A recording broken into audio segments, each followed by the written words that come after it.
how do you get people to start feeling that understanding they can change, that they're not fixed mindset, that they're fluid, that they can change, and finding that confidence to start dealing with the emotional trauma, all the pent up aggression, pent up worry, emotion, deep seated jealousy, etc. How do you start moving that? I think you have to paint a picture, an honest picture of what life could look like, and not a Hollywoodized one, and not a Playboy pinup one, and not a Andrew Tate picture, because that's fantasy. It's John Wick. It's not real. Hmm. Um, so often the picture is this hyper masculine, hyper beef caked up. And by the way, I grew up in Texas. I've been around guns my whole life. It's not even like I don't understand. I don't understand. I exercise. It's not a matter of throwing away things that's like, oh, you're just no. That's not what I'm saying at all. I think it's starting not from what this looks like, painting a picture, but what does this feel like? And I've sat with people who have net worths that are so far beyond me that I'll never, ever, ever, my great grandkids couldn't catch them.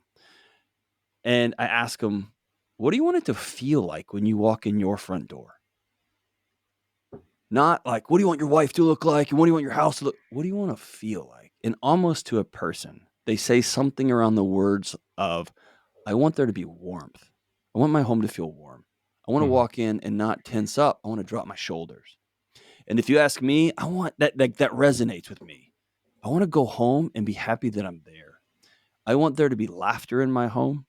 I want my wife to flick water at me when I walk by. I want my daughter to come running at me with a pillow and a stick, and I'm in some imaginary sword fight that I didn't even know I was in.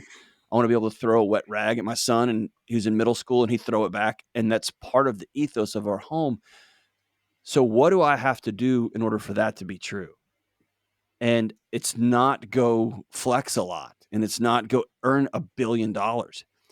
Earning $1 billion might be a byproduct of solving a great need in my local community or in my country or in the world. Awesome. Knock your lights out, dude.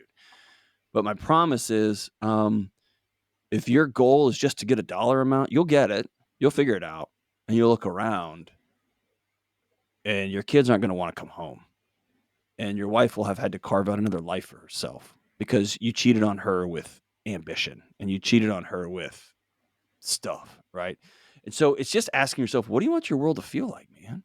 And I got to paint you a different picture. Does jealousy feel good? Yeah, for about 10 seconds. You feel self righteous and powerful and strong. And then what? And then you feel less than. The world resets itself and reality presents itself. Like, what if, right? What if you tried something else? Because what you're doing is not working, right? All that starts with painting a different picture. Because you see that, don't you? Like when you're younger, you want the money, you want the fame, you want the girls, you want the casual sex, whatever it is. But as you get older, you start realizing what's worthwhile in life. And I think that's the sad thing is we learn that at such a late stage. We kind of Yeah, learn but that. I think we want those things, but I think more than that, those are symptoms. Hmm. I think at a young age, especially young men in a world that has completely abandoned them, I think we want to not feel like us. We don't want to feel so left out and crapped on, and we're the worst. We're the problem of every problem in the earth is because of us.